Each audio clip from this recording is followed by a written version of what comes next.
Kembali lagi pada video pembelajaran kecerdasan buatan, dan pada video kali ini kita akan mempelajari mengenai logika Fuzzy.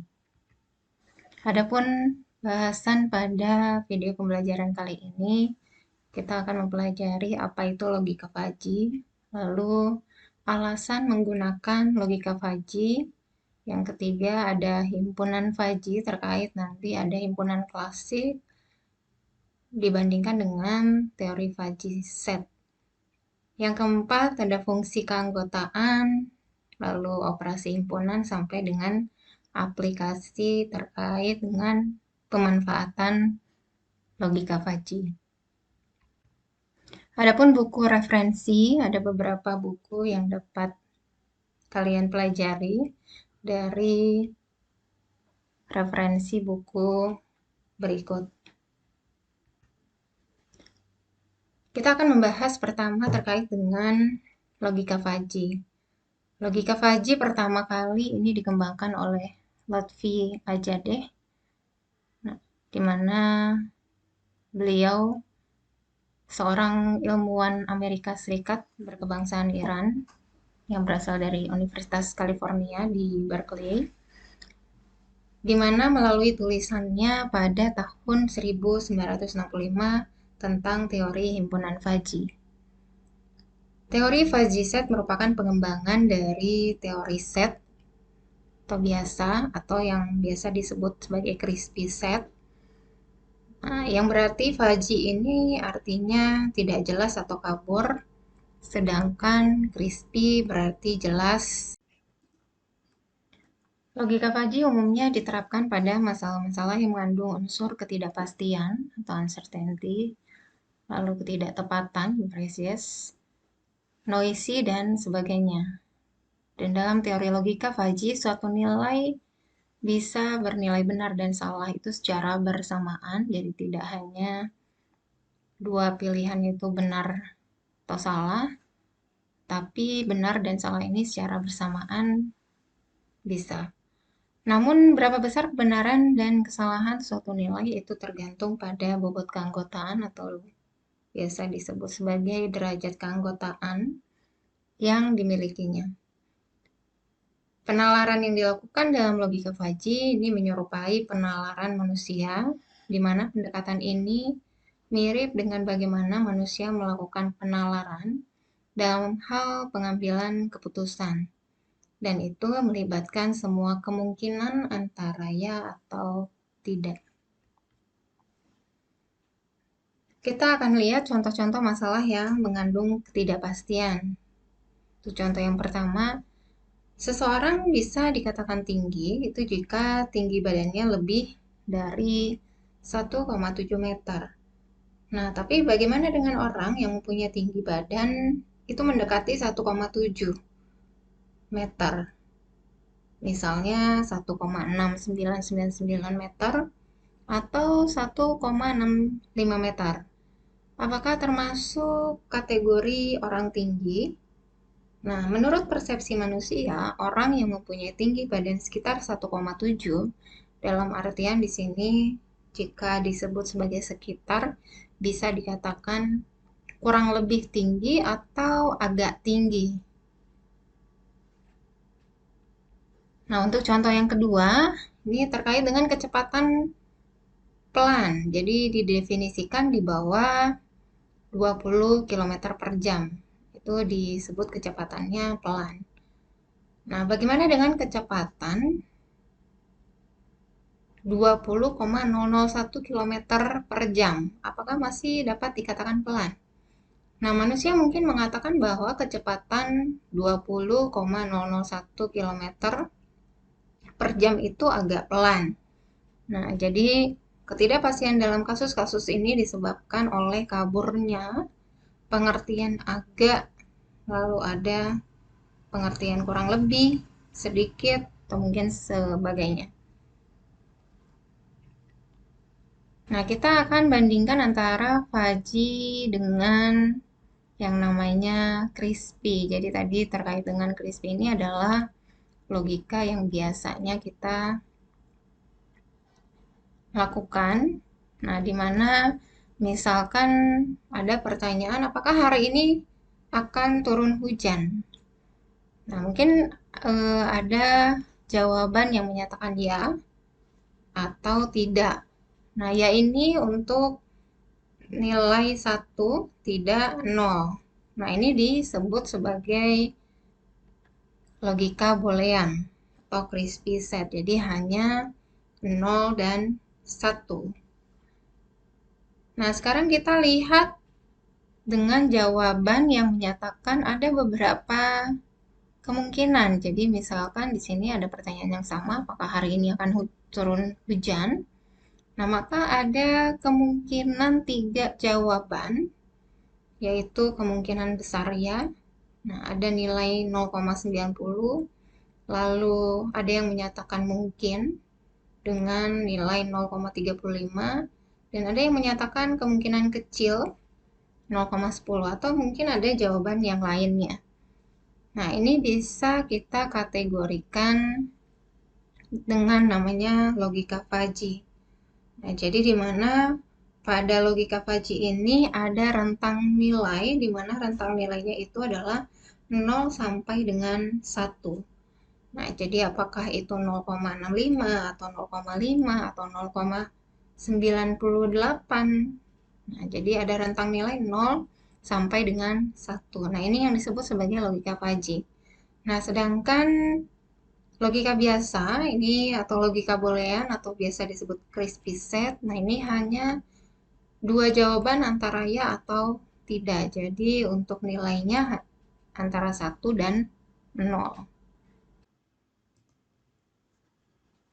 Berikutnya kita akan melihat alasan digunakannya logika fuzzy. Yang pertama, konsep logika fuzzy mudah dimengerti, di mana konsep matematis yang mendasari penalaran fuzzy ini sangat sederhana dan mudah dimengerti. Yang berikutnya, logika fuzzy sangat fleksibel. Ketiga, logika fuzzy memiliki toleransi terhadap data-data yang tidak tepat. Yang keempat, logika fuzzy mampu memodelkan fungsi-fungsi non-linear yang sangat kompleks. Dan yang kelima, logika fuzzy dapat membangun dan mengaplikasikan pengalaman-pengalaman para pakar secara langsung tanpa harus melalui proses pelatihan. Logika fuzzy dapat bekerja sama dengan teknik-teknik kendali secara konvensional. Ketujuh, logika fuzzy didasarkan pada bahasa alami manusia. Dan yang kedelapan, jika penalaran tidak akurat, maka logika fuzzy akan memberikan alasan yang bisa diterima. Kita masuk kepada pembahasan mengenai himpunan fuzzy, di mana logika fuzzy ini dikembangkan dari teori himpunan fuzzy yang sudah dipelajari pada semester sebelumnya.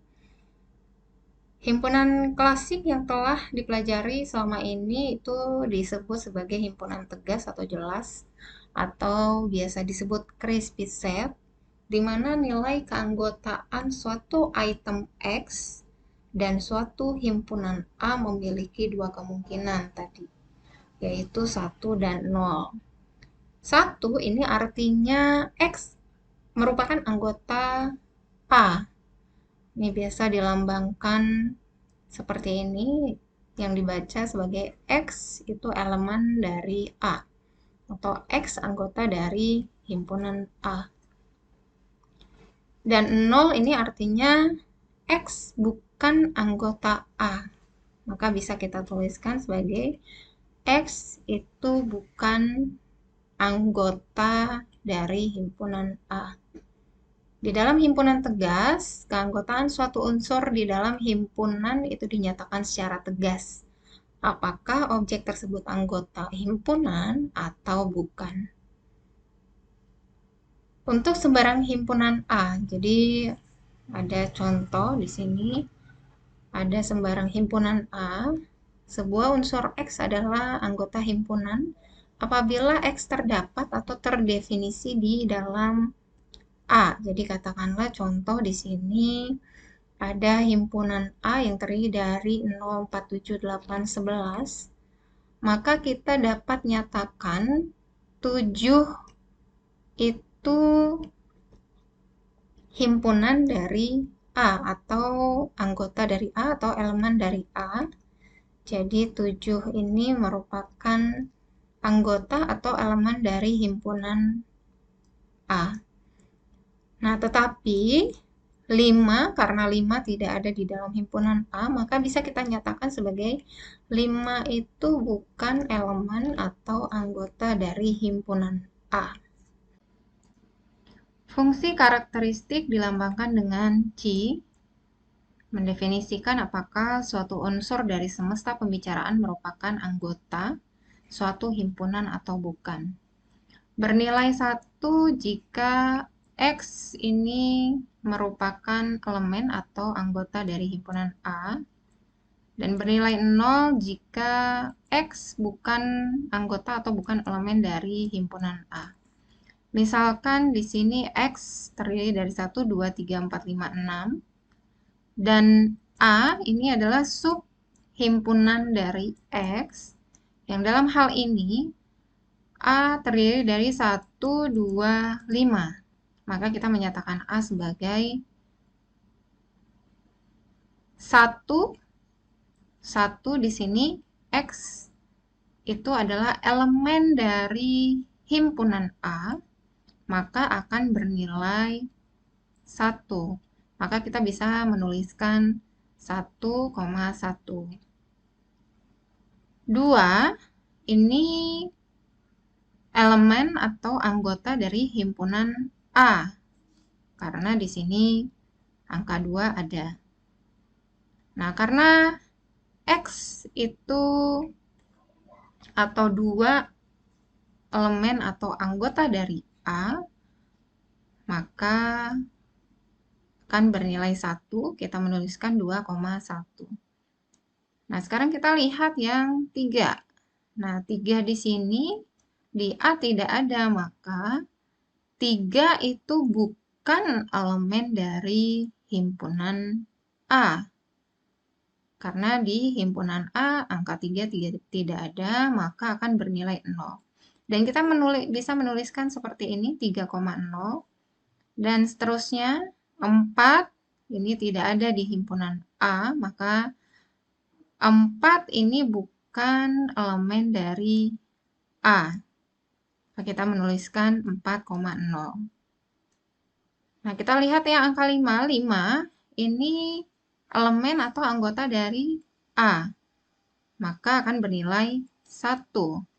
Maka kita menuliskan 5,1, dan 6 ini bukan elemen atau anggota dari A.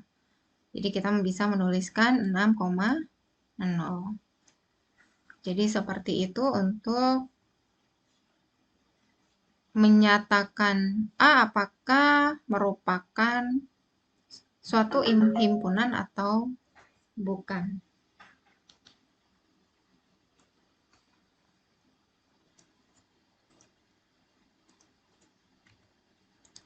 Sekarang kita lihat pada contoh yang lain, misalkan di sini adalah V himpunan kecepatan pelan, yaitu di mana kecepatan atau V di sini kurang dari sama dengan 20 km per jam. Nah, sekarang kita akan melihat apakah kecepatan 20,01 km per jam ini termasuk ke dalam himpunan kecepatan pelan.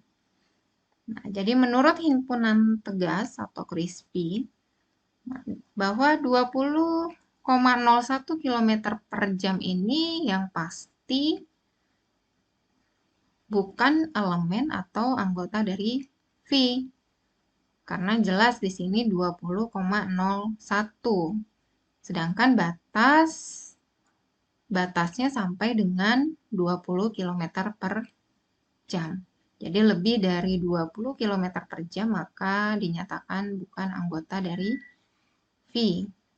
Nah, tetapi menurut himpunan Fajri, nah jadi kalau himpunan tegas atau crispy tadi udah jelas. Nah, jadi akan mengasumsikan bahwa ada batas antara ya atau tidak. Nah, jadi 0 dan 1. Jika bukan, maka akan bernilai 0. Dan jika ya merupakan himpunan, merupakan anggota himpunan tersebut, maka akan bernilai 1. Nah, tetapi menurut himpunan Fajri, ini 20,01 km per jam tidak ditolak ke dalam himpunan V. Nah, jadi tetapi itu hanya diturunkan derajat keanggotaannya. Oke, jadi di dalam teori himpunan Fajri atau Fajri set, ini kita sudah tahu pengertian Fajri, berarti tidak jelas atau kabur. Jadi keanggotaan suatu elemen di dalam himpunan dinyatakan dengan derajat keanggotaan, nah atau diistilahkan sebagai membership value, yang nilainya bukan lagi hanya 0 dan 1 seperti himpunan crispy atau himpunan tegas. Nah, tetapi di sini ada range nilai. Jadi untuk nilainya ini terletak dalam range antara 0,1. Jadi kalau range 0 sampai dengan 1, maka di sini bukan lagi hanya 0 dan 1, tetapi juga mungkin bisa 0,5 atau 0,9, 0,98 atau 0,68 dan seterusnya. Yang pasti tidak melebihi dari 1. Jadi range-nya adalah di antara 0 sampai dengan 1. Nah, jadi kita lihat derajat keanggotaan Fajri ini ditentukan dengan fungsi keanggotaannya. Nah, tetapi untuk fungsi keanggotaan pada teori himpunan tegas atau crispy ini tegas antara 0 atau 1. Jadi hanya dua nilai, yaitu 0 dan 1. Nah, arti derajat keanggotaan ini kita bisa lambangkan sebagai mu. Nah, jadi di sini ada mu AX sama dengan 1, maka dibacanya adalah X adalah anggota penuh dari himpunan A. Nah, jika mu AX sama dengan 0, maka X bukan anggota himpunan A. Dan jika mu AX sama dengan mu, dengan batas di sini mu lebih besar dari 0 dan lebih kecil dari 1, jadi kita bisa sebut antara 0 sampai dengan 1, maka X adalah anggota himpunan A dengan derajat keanggotaannya sebesar mu. Yang berikutnya ada komponen-komponen sistem Fajri. Nah, jadi yang pertama adalah variabel Fajri, di mana variabel Fajri ini variabel yang akan dibahas dalam suatu sistem Fajri. Nah, contohnya umur, kecepatan, temperatur, dan lain sebagainya. Dan yang kedua ada himpunan Fajri. Nah, himpunan Fajri ini adalah grup yang mewakili kondisi tertentu dalam suatu variabel Fajri. Nah, jadi karena di sini grup atau kelompok gitu ya. Nah, jadi contohnya di sini variabel temperatur air itu dibagi menjadi 3 himpunan Fajri. Ada panas, dingin, sejuk. Nah, mungkin nanti ada variabel umur atau variabel usia misalkan. Nah, ini bisa dibagi menjadi 3 himpunan Fajri, misalkan seperti muda, tua, atau parubaya. Mungkin ada variabel-variabel yang lainnya. Dan himpunan Fajri mempunyai 2 atribut. Yang pertama adalah linguistik, di mana linguistik ini adalah penamaan suatu grup yang mewakili kondisi atau keadaan tertentu, nah dengan menggunakan bahasa alami. Nah, jadi contohnya di sini ada tadi terkait dengan temperatur, di sini ada panas, sejuk, dingin. Nah, ini mewakili variabel temperatur. Nah, sedangkan ada tua, muda, parubaya. Nah, ini mewakili variabel umur. Nah, lalu ada atribut numerik. Nah, di sini nilai atau angka yang menunjukkan ukuran dari suatu variabel. Nah, jadi berupa nilai atau angka. Jadi di sini misalkan ada panas tadi yang merupakan variabel temperatur, maka panas ini jika kita masukkan kategorikan ke numerik, mungkin bisa panas misalkan 30 derajat atau 25. Nah, 30 dan 25 itu merupakan numerik. Oke, lalu ada semesta pembicaraan. Jadi terkait dengan semesta pembicaraan di sini atau biasa disebut juga sebagai himpunan semesta, keseluruhan nilai yang diperbolehkan untuk dioperasikan dengan variabel Faji. Contoh, semesta untuk variabel umur adalah 0 sampai dengan tak terhingga. Semesta untuk variabel berat mungkin 1 sampai dengan 150. Semesta untuk variabel suhu atau temperatur. Nah, jadi 0 sampai dengan 100. Jadi ini adalah keseluruhan nilai yang diperbolehkan untuk dioperasikan dengan variabel Faji. Nah, jadi makanya kita harus tahu juga bahwa nilai-nilai yang terkait dengan variabel-variabel yang akan kita tetapkan, dalam artian di sini variabel Faji yang akan kita tetapkan itu rank nilainya berapa saja. Oke, lalu yang berikutnya ada domain himpunan Faji. Nah, ini terkait dengan domain adalah keseluruhan nilai yang diperbolehkan dalam semesta pembicaraan dan boleh dioperasikan dalam suatu himpunan Faji. Nah, jadi misalkan di sini adalah dingin. Nah, ini terkait mungkin domain di sini adalah batasan. Nah, jadi kalau kita tadi semesta pembicaraan adalah keseluruhan nilai dari variabel Faji, maka domain himpunan Faji di sini adalah kita menetapkan nilai. Nah, ini yang akan diperbolehkan untuk boleh dioperasikan dalam suatu himpunan Faji. Misalkan dingin, ini rentang nilainya 0 sampai dengan 15. Lalu ada hangat, ini 50 sampai dengan 80. Lalu misalkan ada muda di sini 0 sampai dengan 35. Kita akan membahas bagian yang keempat, yaitu fungsi keanggotaan himpunan Faji atau diistilahkan sebagai membership function. Kita akan ulas kembali sebelumnya bahwa fungsi keanggotaan dari himpunan klasik atau himpunan crispy atau himpunan tegas ini hanya memiliki dua nilai, yaitu 1 dan 0. Sedangkan untuk fungsi keanggotaan himpunan Faji ini merupakan fungsi continue dengan rank antara 0 sampai dengan 1. Nah, yang berarti suatu fungsi atau kurva yang menunjukkan pemetaan titik-titik input data ke dalam nilai keanggotaannya atau biasa disebut sebagai derajat keanggotaan yang memiliki interval antara 0 sampai dengan 1. Karenanya, logika Faji merupakan peningkatan dari logika Boolean yang mengenalkan konsep kebenaran sebagian.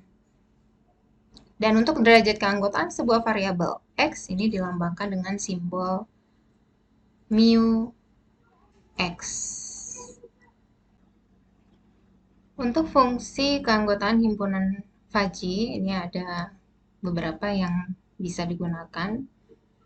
Dikarenakan untuk fungsi keanggotaan himpunan Faji ini merupakan fungsi continue dengan rank tadi 0 sampai dengan 1. Nah, ini berarti kan suatu fungsi atau kurva. Nah, jadi yang menunjukkan pemetaan titik-titik input data ke dalam nilai keanggotaannya atau derajat keanggotaannya. Nah, jadi ada beberapa fungsi yang pasti berbentuk kurva. Nah, di sini ada 5 yang bisa digunakan. Yang pertama ada kurva linier, Ya, ada naik dan turun. Ada kurva segitiga, ada kurva trapesium, ada kurva S atau sigmoid. Ini ada pertumbuhan, ada penyusutan. Lalu ada kurva lonceng atau bell curve. Nah, ini ada T, ada beta, dan Gauss. Nah, untuk kurva 1 sampai dengan 3, nah ini dinyatakan dengan garis lurus. Nah, untuk 4 dan 5 ini dinyatakan dalam bentuk gelombang atau garis lengkung. Nah, jadi berupa garis lengkung. Kita akan lihat terkait dengan fungsi keanggotaan kurva linear. Nah, jadi terkait dengan kurva linear tadi ada naik dan turun. Kita akan melihat yang pertama untuk kurva linear naik. Nah, di mana di sini ada A dan B. Dan untuk derajat keanggotaannya ini antara 0 sampai dengan 1. Nah, maka kita bisa menggunakan fungsi ini. 0, derajat keanggotaannya 0 ini jika X itu kurang dari sama dengan A. Derajat keanggotaan jika antara A sampai dengan B. Nah, jadi jika X-nya ini adalah antara A sampai dengan B, jadi berada pada rentang A sampai dengan B, maka dapat menggunakan rumus ini, X min A dibagi dengan B min A atau dikurang A. Dan derajat keanggotaannya bernilai 1 ini jika X, nah jadi X-nya ini lebih besar sama dengan B. Nah, maka batasnya adalah lebih besar sama dengan B. Nah, jadi kita bisa lihat berdasarkan contoh berikut, katakanlah misalnya adalah di sini A-nya 30 dan di sini 40.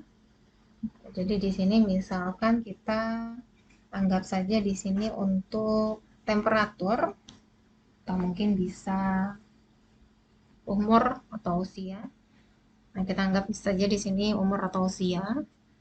Nah, di mana di sini nilai variabelnya itu ada 3, yaitu daerah sebelum 30. Nah, berarti antara 0 sampai dengan 30. Ini daerah yang pertama. Lalu ada daerah yang kedua, itu antara 30 sampai dengan 40. Nah, ini 2. Lalu ada daerah yang ketiga. Nah, ini di atas 40. Jadi ada 3 nilai variabel. Nah, di mana jika nilai berada antara A dan B, nah, jadi jika berada di antara, ini anggap A dan B. Nah, jika ada nilai yang berada di antara A dan B, maka kita bisa menggunakan rumus yang ini. Jadi X min A dibagi dengan B min A, maka hasilnya itu merupakan derajat keanggotaannya. Nah, jadi misalkan di sini nilainya kita sebut misalkan untuk umur 34, nah ini berada pada derajat keanggotaan berapa? Nah, jadi karena 34 ini berada pada range 30 sampai dengan 40, nah maka kita bisa menggunakan rumus yang ini, X min A dibagi dengan B dikurang A.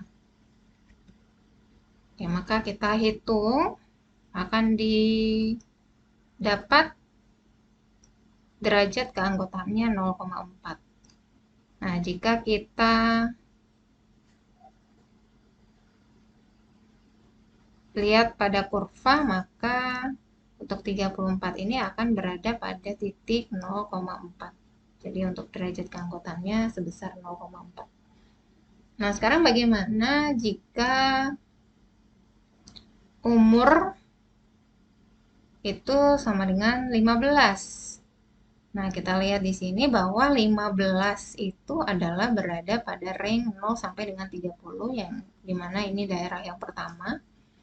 Nah, di mana jika X itu kurang dari A, berarti tadi jika 15, nah jika 15, maka dia akan berada posisinya di sini. Nah, 15 ini berarti X kurang sama dengan A, maka masuk ke sini. Nah, maka derajat keanggotaannya akan bernilai 0. Nah, sedangkan misalkan untuk umur 45, nah, jika umur 45 maka akan berada pada daerah ketiga karena lebih besar sama dengan 40. Nah, di mana jika X lebih besar sama dengan B, maka kita bisa menggunakan fungsi ini. Artinya, derajat keanggotaannya akan bernilai 1.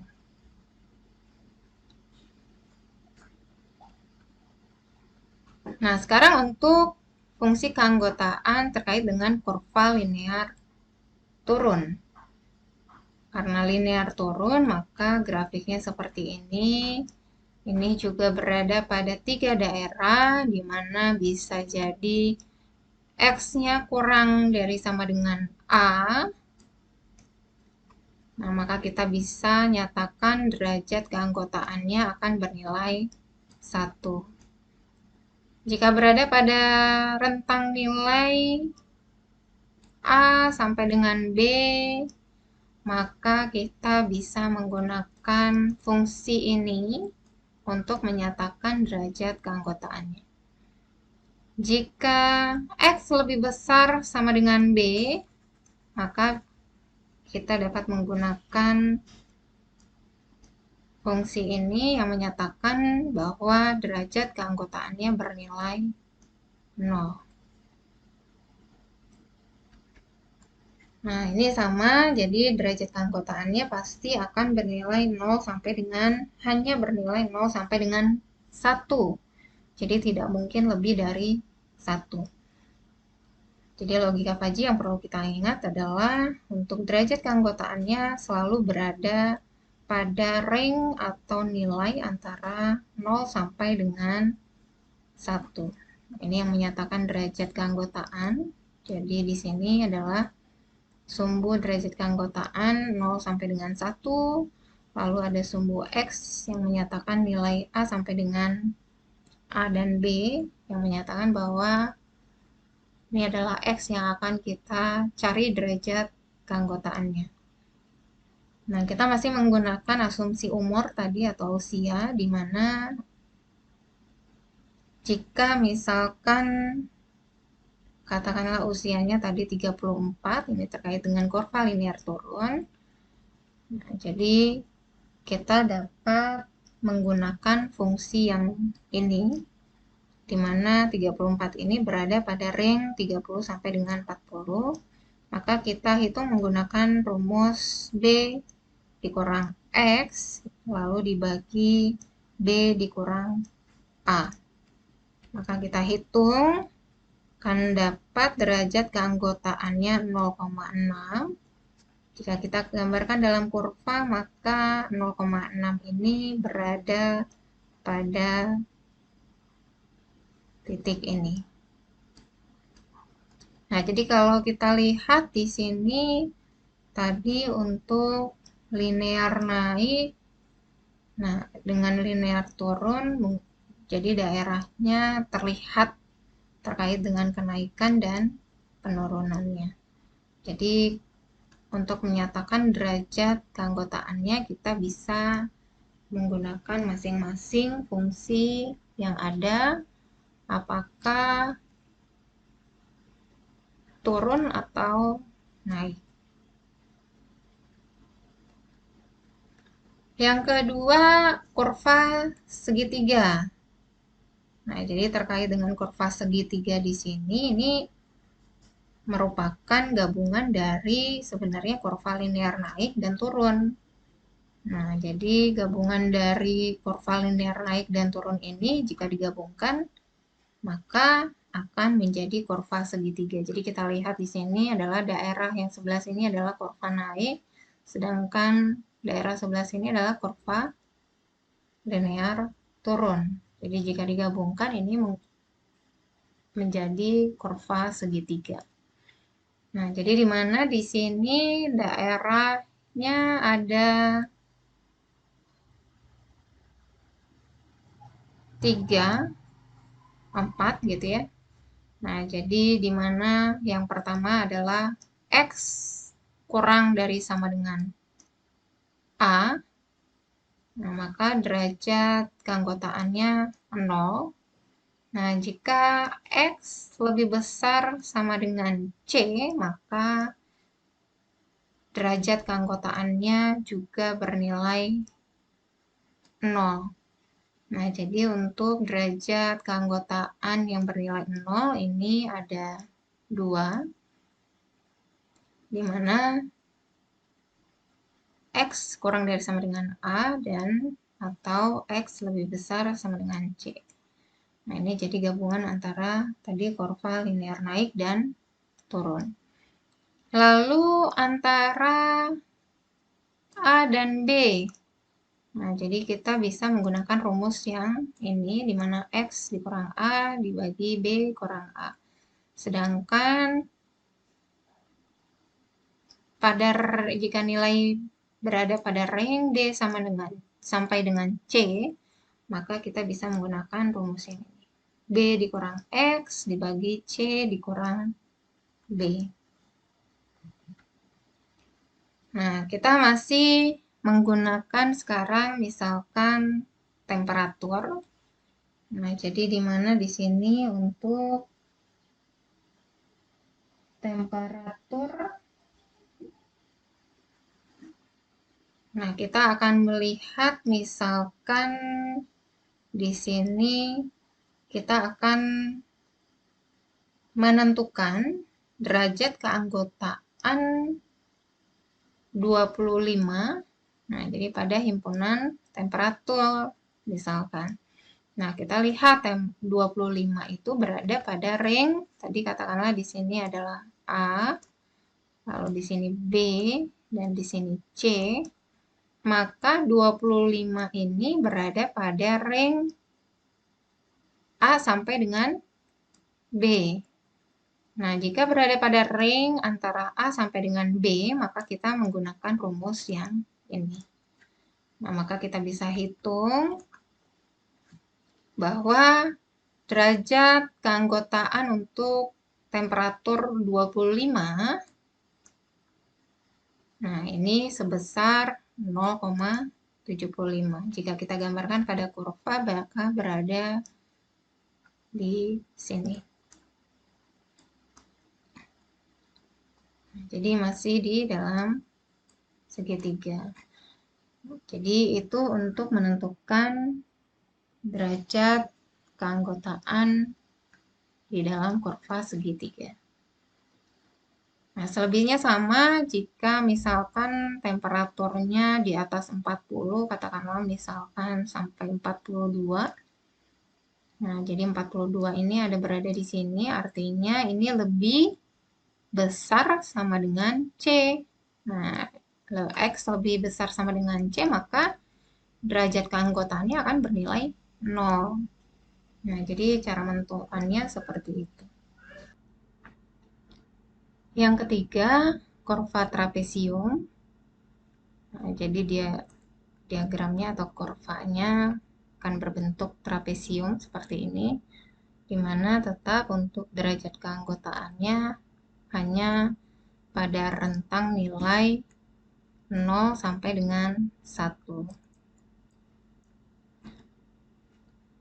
Nah, sekarang kita akan menentukan derajat keanggotaan pada kurva trapesium. Nah, jadi di sini ada 5 daerah di mana yang pertama adalah jika X kurang dari sama dengan A, maka berada pada daerah 1 di sini akan bernilai derajat keanggotaannya sebesar 0. Nah, jika X lebih besar sama dengan D, maka derajat keanggotaannya juga 0. Nah, yang berada pada A sampai dengan B, ini maka untuk menentukan derajat keanggotaan bisa menggunakan rumus ini, X dikurang A dibagi B dikurang A. Jika menentukan derajat keanggotaan untuk sebuah himpunan yang bernilai di antara B sampai dengan C, maka derajat keanggotaannya bernilai 1. Dan jika berada pada range C sampai dengan D, maka untuk menentukan derajat keanggotaan bisa menggunakan rumus D dikurang X dibagi D dikurang C. Contohnya di sini misalkan untuk A ini 15, di sini B 20, C 25 dan D-nya 35. Misalkan kita akan menentukan berapa derajat keanggotaan 32 dan 25 pada himpunan X. Nah, jadi berapa untuk derajat keanggotaannya. Nah, misalkan yang pertama 25.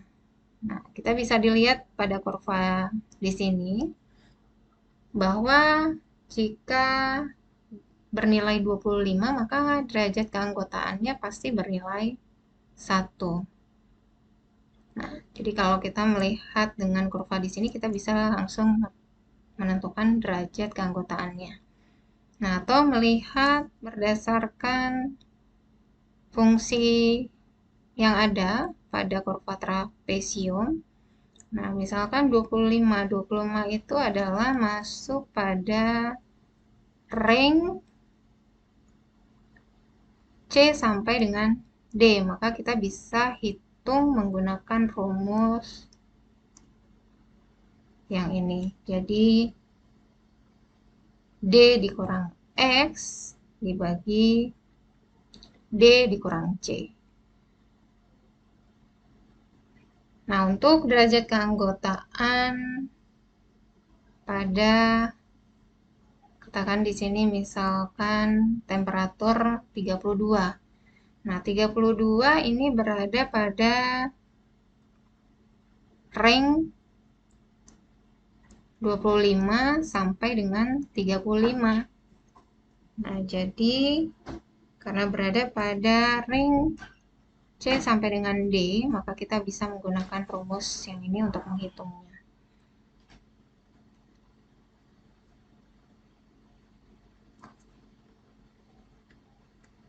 Lalu berikutnya ada kurva S atau kurva sigmoid.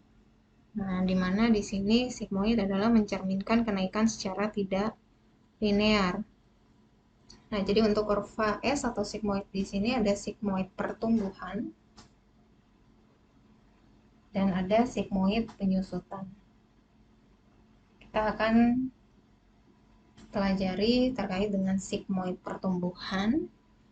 Nah, yang pasti untuk kurvanya akan karena pertumbuhan maka akan naik di sini dan berbentuk lengkung. Kita dapat menentukan derajat keanggotaan itu berdasarkan fungsi yang ada dan batasan yang sudah ditentukan. Di mana di sini jika X kurang dari sama dengan A, maka derajat keanggotaan akan bernilai 0. Jika berada pada ring A sampai dengan B, maka untuk menentukan derajat keanggotaan dapat menggunakan rumus berikut. Jadi di mana di sini 2 dikalikan hasil dari pembagian antara X dikurang A dibagi dengan C dikurang A dikuadratkan. Lalu untuk nilai yang berada pada B sampai dengan C, nah ini bisa menggunakan rumus 1 dikurang 2 dikalikan dengan pembagian C dikurang X, ini dibagi C dikurang A, dikuadratkan, dan hasilnya dikalikan dengan 2. Nah, hasil dari pengalian ini itu dikurangkan, jadi 1 dikurang hasil dari sini. Nah, jika X lebih besar sama dengan C, maka berada pada nilai lebih besar dari C, maka derajat keanggotaannya akan bernilai 1. Kita bisa melihat contoh berikut. Jadi kita akan menentukan derajat keanggotaan panas ini pada variabel temperatur. Nah, di mana bila sebuah benda mempunyai temperatur 50 derajat Celcius, nah, dan grafik kurva keanggotaan untuk himpunan Fajy panas, ini kita bisa lihat dari gambar berikut. Nah, karena 50 derajat Celcius ini berada di sini, nah, jadi berada pada rentang, ini misalkan kita tadi, ini A, ini B, ini C. Dan 50 ini berada antara B dan sampai dengan C, maka kita bisa menggunakan rumus ini. Nah, didapatkan bahwa untuk derajat keanggotaan di mana temperatur panasnya 50 ini mendapatkan nilai 0,68. Maka jika kita gambarkan pada kurva, nah, untuk derajat keanggotaan panas dengan 50, ini akan berada di sini. Jadi sebesar 0,68.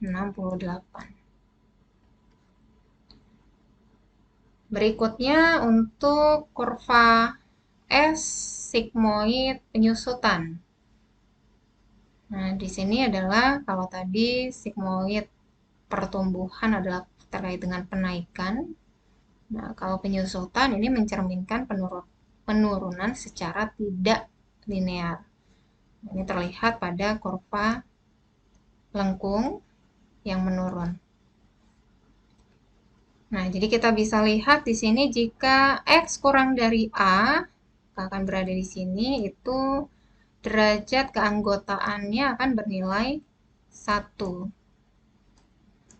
Nah, jika X ini berada pada ring nilai A sampai dengan B, jadi berada di sini.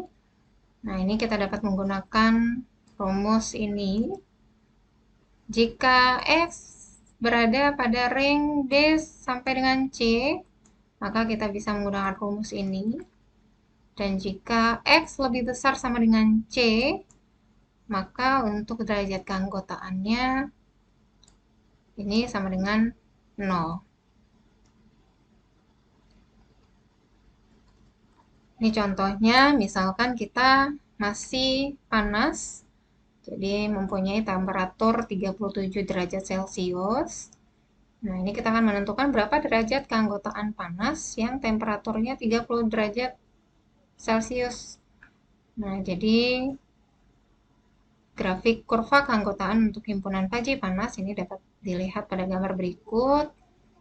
Nah, jadi karena 37 ini katakan tadi adalah A, ini B, dan ini C, maka 37 derajat Celcius ini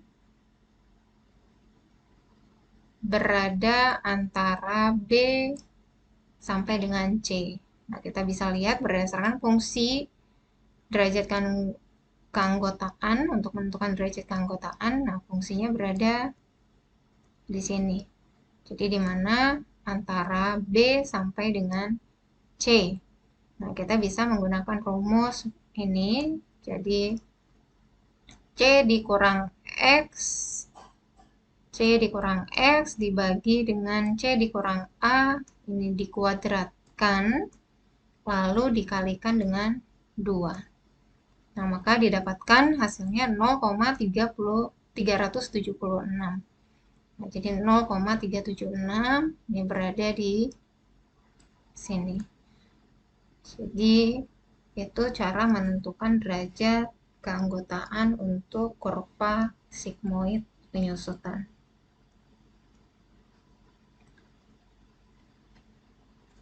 Lalu yang terakhir ini terkait dengan kurva lonceng atau bell curve. Nah, jadi untuk merepresentasikan bilangan Paji ini biasanya digunakan kurva berbentuk lonceng. Nah, kurva berbentuk lonceng ini terbagi atas 3 kelas, di mana ada himpunan Paji Pi, ada himpunan Paji Beta, dan ada himpunan Paji Gauss.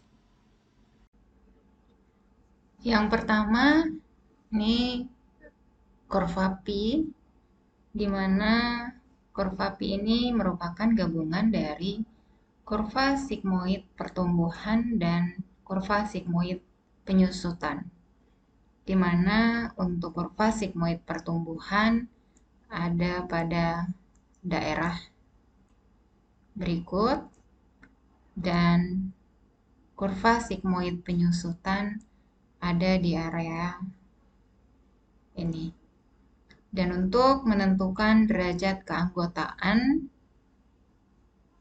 dari kurva bentuk lonceng, yaitu kurva Pi, bisa menggunakan persamaan berikut. Jika X ini kurang dari sama dengan C, maka bisa menggunakan persamaan berikut. Dan selanjutnya, jika X lebih besar dari C, maka dapat menggunakan persamaan berikut. Contoh berikut berapa derajat keanggotaan panas pada variabel temperatur bila sebuah benda mempunyai 2 sisi, yaitu ada sisi depan di mana temperaturnya 42 derajat Celcius dan sisi belakang temperaturnya 51 derajat Celcius.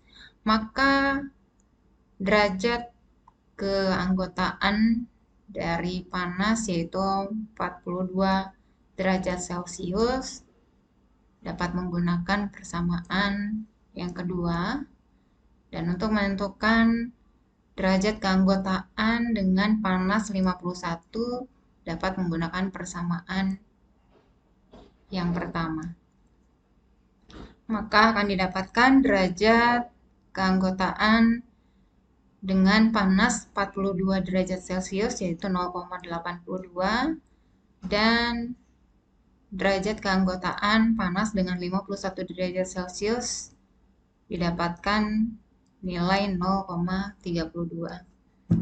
Nah, untuk perhitungan seperti ini, baik itu kurva-kurva yang sebelumnya, hati-hati dalam mengurangkan atau menjumlahkan atau membagikan setiap rumus dari fungsi-fungsi yang ada.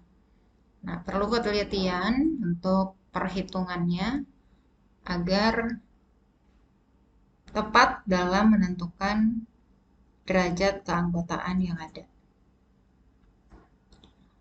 Untuk kurva beta sebenarnya pada intinya sama, hanya persamaan fungsi dari derajat keanggotaannya saja yang berbeda. Jadi nanti kalian juga bisa menentukan mana yang akan digunakan terkait dengan fungsi untuk menentukan derajat keanggotaan. Nah, ini untuk kurva beta, ini persamaannya.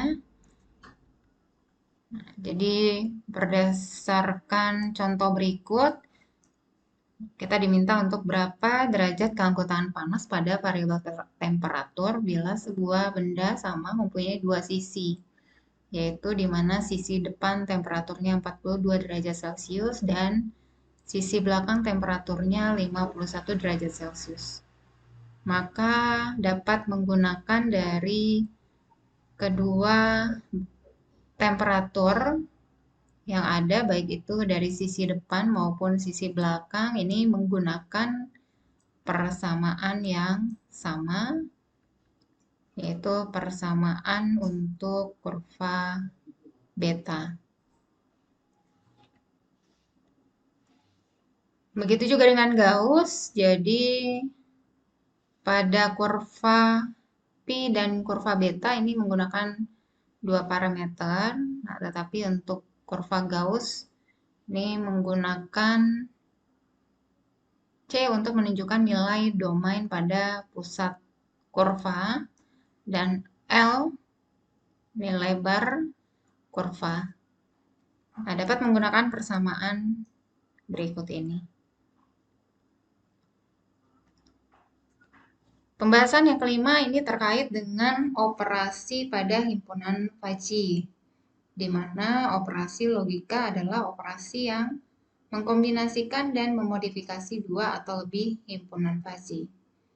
Nah, operasi himpunan Fajy ini diperlukan untuk proses penalaran atau inferensi, di mana nanti ada beberapa inferensi yang ada. Jadi ada beberapa metode, ini yang akan kita bahas nanti untuk sesi-sesi berikutnya. Dalam hal ini yang dioperasikan adalah derajat keanggotaan, yaitu μx. Di mana derajat keanggotaan hasil dari dua buah himpunan Fajy tersebut itu disebut dengan firing strength atau A predikat. Ada 3 operasi dasar terkait dengan operasi pada himpunan Fajy, ini yang diciptakan oleh Cedeh. Untuk operasi yang pertama adalah operasi gabungan atau istilahnya dalam matematika itu union. Nah, ini menggunakan operator OR. Nah, di mana untuk fungsi keanggotaannya sendiri ini terkait dengan maksimum, di mana ada 2 derajat keanggotaan masing-masing. Nah, ini nilainya akan ditentukan dari yang paling maksimal. Lalu yang berikutnya ada operasi irisan atau intersection. Ini operator N. Nah, di mana operator N ini yang ditentukan adalah terkait dengan fungsi keanggotaan, yaitu yang paling minimal dari 2 fungsi keanggotaan yang ada. Dan untuk operasi yang ketiga yaitu operasi komplement, ini menggunakan operator NOT. Nah, jadi menggunakan persamaan berikut ini. Nah, untuk operasi gabungan, nah ini atau tadi operatornya menggunakan OR. Nah, ini union dari 2 himpunan adalah maksimum dari tiap pasangan elemen pada kedua himpunan. Nah, kita lihat contoh berikut. Misal nilai keanggotaan umur 27 pada himpunan muda ini adalah 0,6.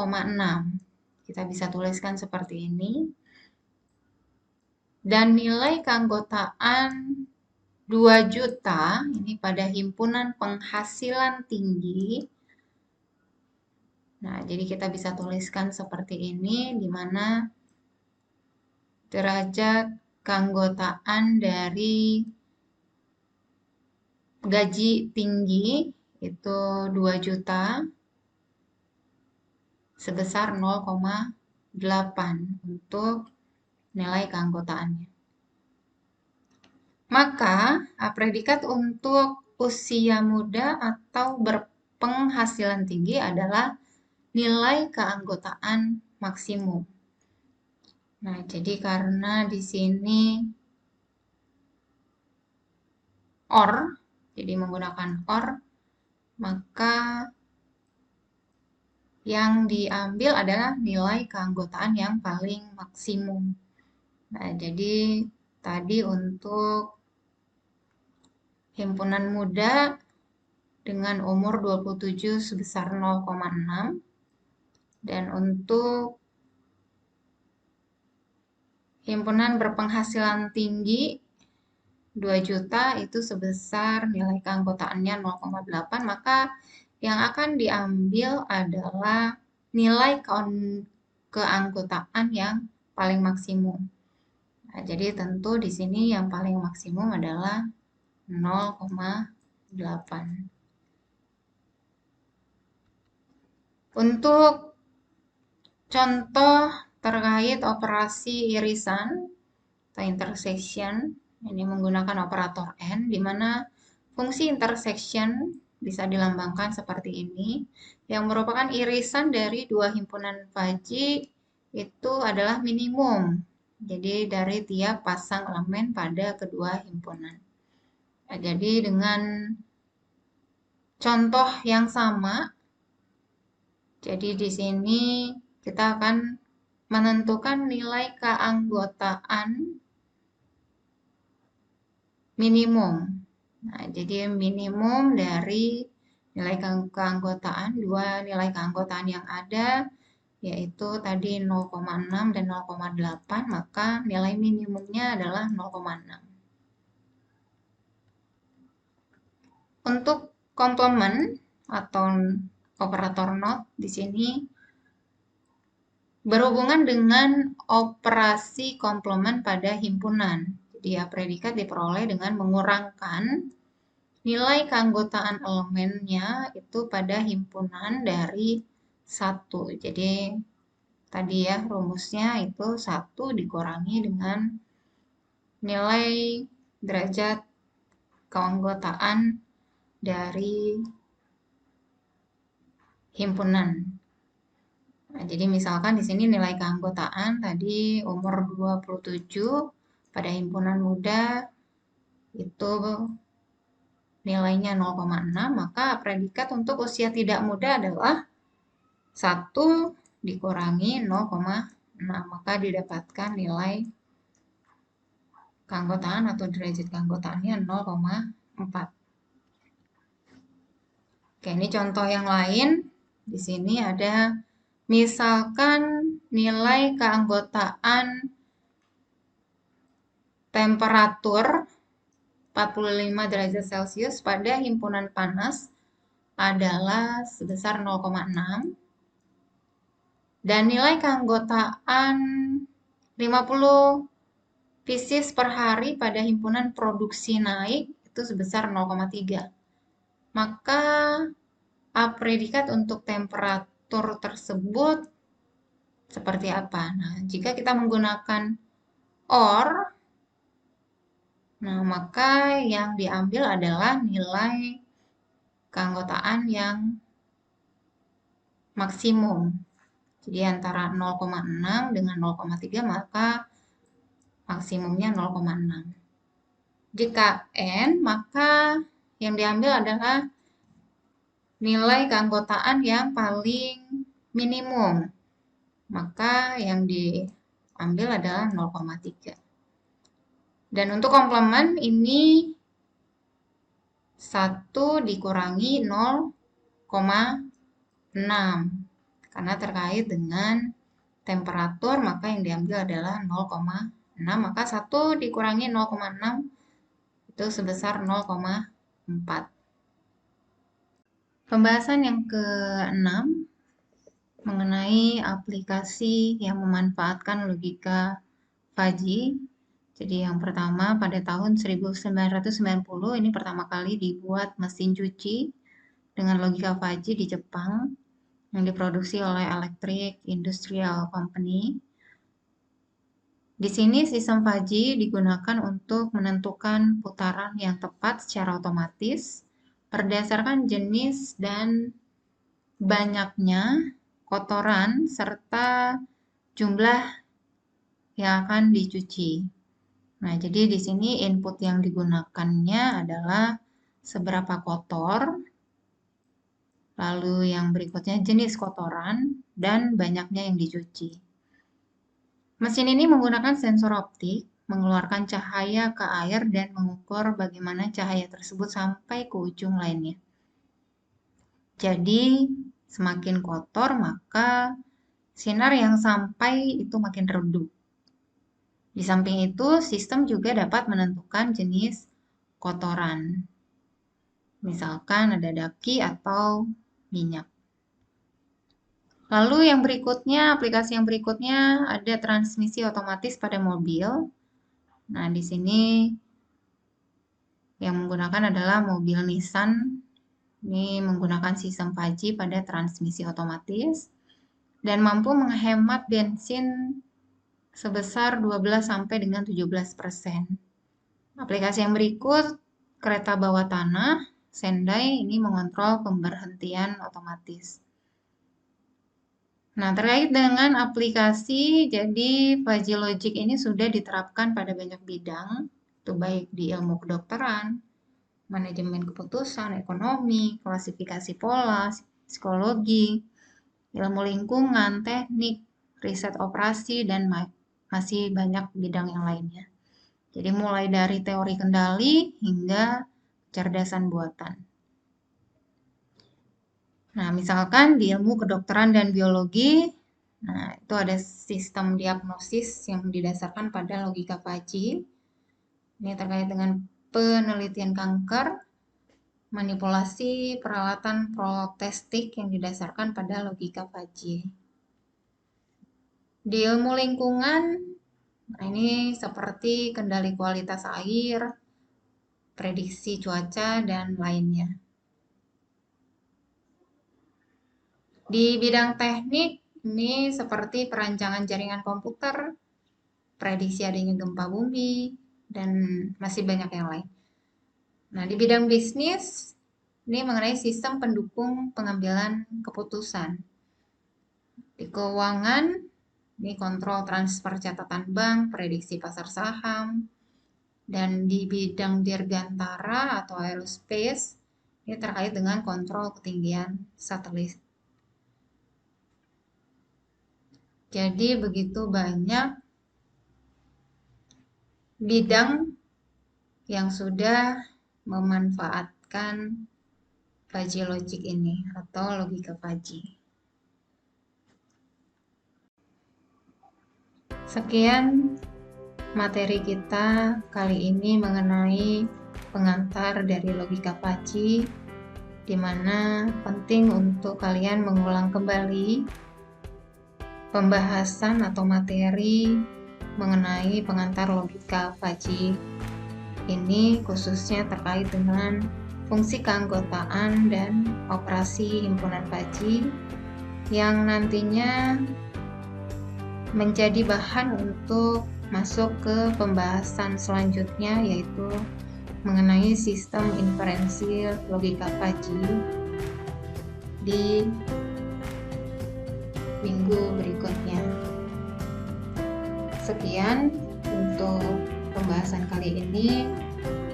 Tetap semangat untuk belajar, tetap untuk menjaga kesehatan. Salam sehat untuk kita semua.